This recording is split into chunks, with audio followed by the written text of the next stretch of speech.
मराठा आरक्षणाचा लढा निर्णायक टप्प्यात.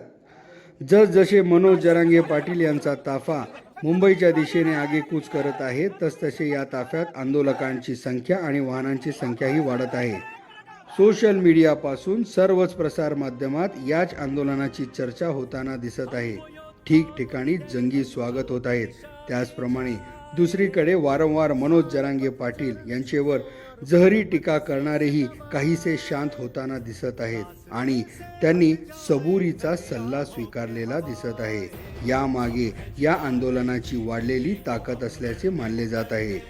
सुरुवातीस नाकारण्यात आलेली परवानगी पुन्हा सशर्त का होईना देण्यात आलेली आहे. म्हणजेच यातून आंदोलनाची वाढलेली ताकद याचीच प्रचिती येत असल्याचे दिसते.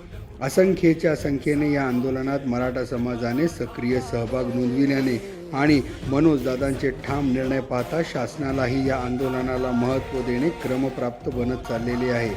कारण आज मितीश या आंदोलनाने घेतलेले स्वरूप हे मुंबईच्या दिशेने येणे आणि मुंबईत दाखल होणे हे शासनाची गोची करणारे आहे.